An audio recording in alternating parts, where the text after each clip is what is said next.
Hello lovely family and friends, and warm welcome back to my channel. I hope everyone is doing well by God's grace. Thank you all for stopping by and for clicking on this video. If you are here today, you are in for a treat. But before we get into this video, I would like you to like this video, okay? It doesn't take anything away from you, trust me. Your data will not finish, nothing will happen. It is just free of charge. And if you're new here, welcome and consider subscribing to this channel, because here, dear, the things that happen here, you will love it. You will love it. If you've clicked on this video, then you will love the other ones. So please subscribe to support this channel.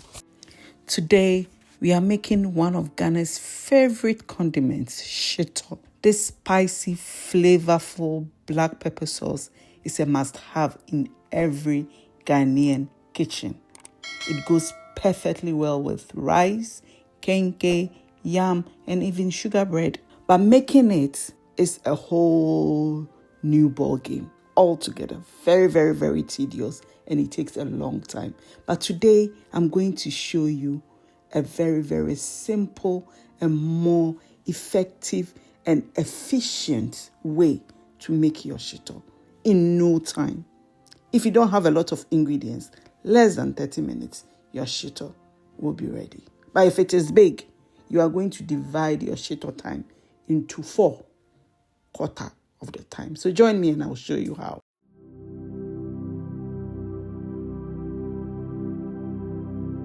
With it. So today's shito is a shito that is the technique that I invented, not the shito. It's a shito has always been part of Ghanaian culture, right? So we have a way of making shito. So I started making shito when I was about 13, 14 years old, because I went to a boarding house very early on in my life. So at some point, my mom didn't want to bother. It's too much. She had to take care of my other plenty siblings. So I started making it myself. My elder sister taught me. So I started making it myself, right? So the process of making shito is when you have all your ingredients, so your ginger, your garlic, your chilies and everything, right? You blend and then you add it to your oil and then you start to fry, okay? Water and oil don't go together. So what happens is that it starts to splatter, okay? And it takes forever to cook, forever. I mean, like when I say for ubechisa, from morning till evening,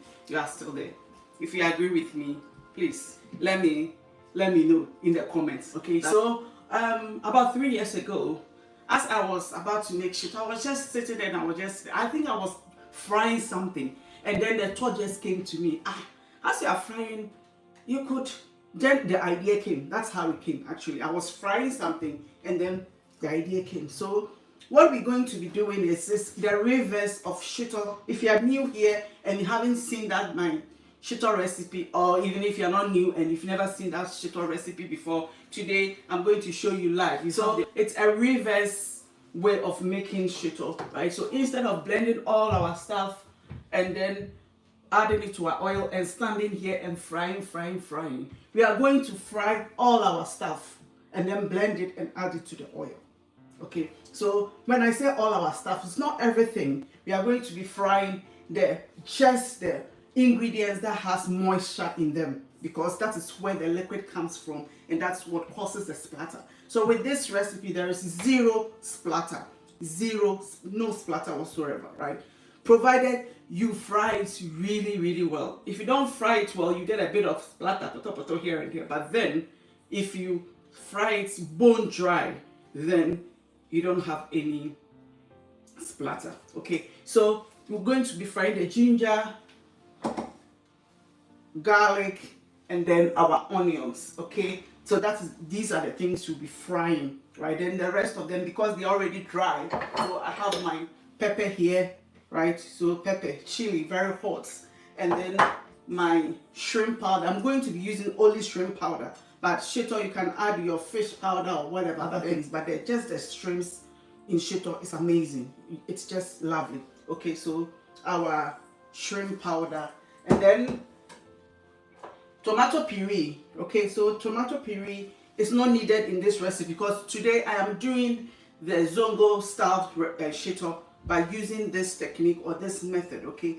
The tomato puree or tin tomatoes, as we call it in Ghana, it's not needed. But then, should you want to add it to your shito and you want to use this technique, right, so that you know what to do with it, I'm adding just a little bit, okay, to show you or to demonstrate to you how you add tomato puree to this recipe, okay? And then I have these chilies here, fresh chilies. Some people have to add fresh chilies to their shito. Usually our shito, we use dried chilies. So should you want to use fresh chilies, I'm also going to show you how. We are going to be frying this as well, so bear that in mind where we are. So we have our spices, okay? So for the zongo shito, the spices is what determines what the shito will taste like, okay? So I have some bay leaves, okay? The bay leaves, I'm going to be blending about just these two small ones.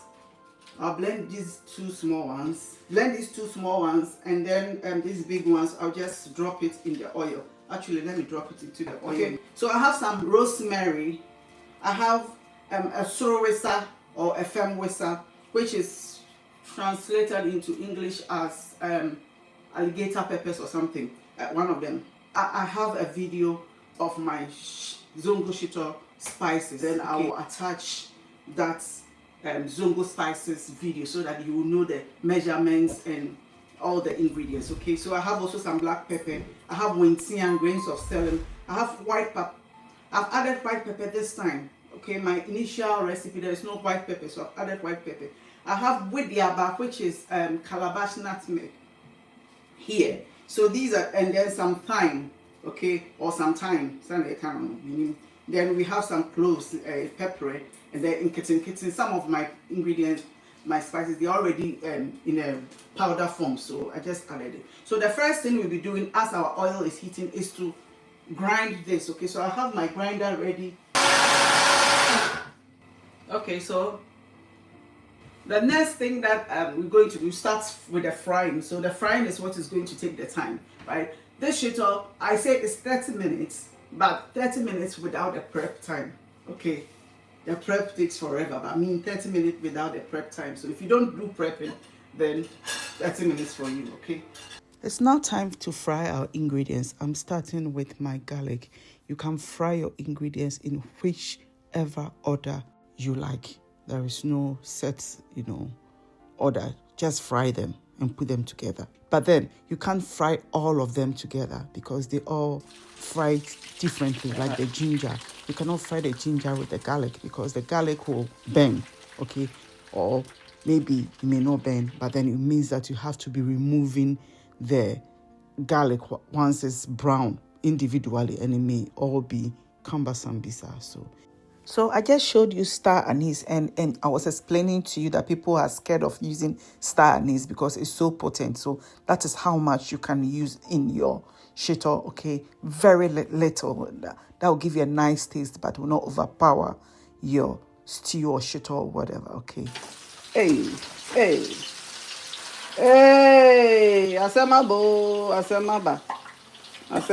Adia mimpeno, adia meninda suminsaka. Okay, let's reduce it. So here I'm showing you that if you're frying anything and the oil wants to overflow, just take some of the content out and let it simmer down before adding it. This is the last one, and honestly, I'm really fed up frying, so I'm going to be adding the chilies to it, okay, so that they all fry together.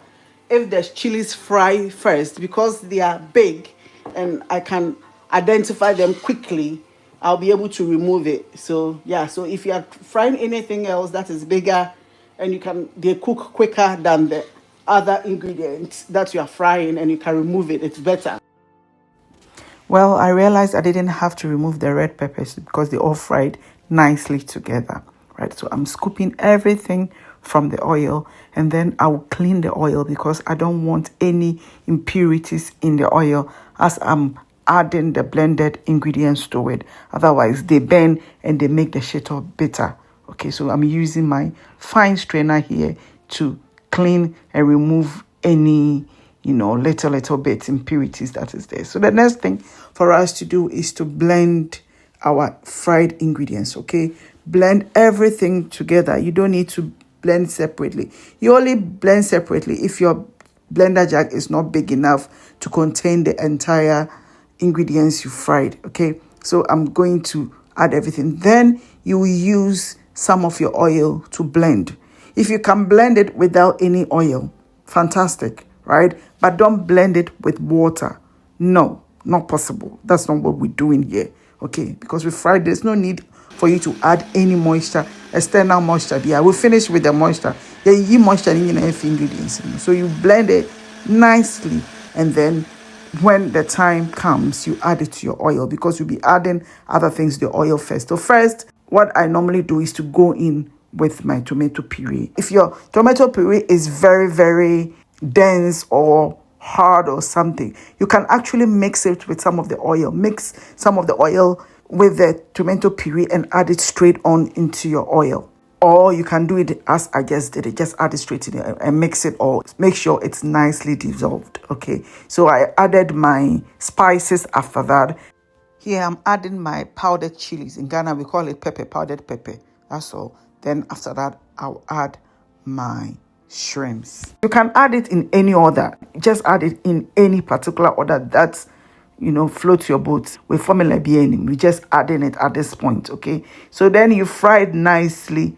Add some salt at this stage, or you can wait when you add the blended ingredients and you add your salt. Same here, no particular order. Okay, so I've added my salt and I'm adding my shito. You see how the shito is already dark, right? So all that you need to do is to fry just a little bit so that you get the color that you want. Some people like their shito very dark, some like it not so dark, some like it in between the both.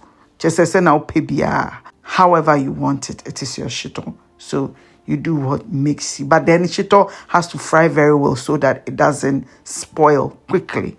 So it is all done easy, and I've packed it. Usually I pack my shito in a bowl, like the one with the green cover, and I put it in the fridge. So anytime anybody wants some, they take it. I usually don't put them in bottles like this. This one is just for presentation for this video. I'll definitely transfer them into bowls and store them in the deep freezer so that they don't go bad, right? Okay, so thank you all for joining me. I am very grateful for being able to bring this recipe to you again. I hope you find it useful, and I hope that from now on you make your shito this way, because trust me, it tastes good and no splatter, and it's quicker than any other method out there. Thank you so much. I will definitely see you in the very next one. Bye.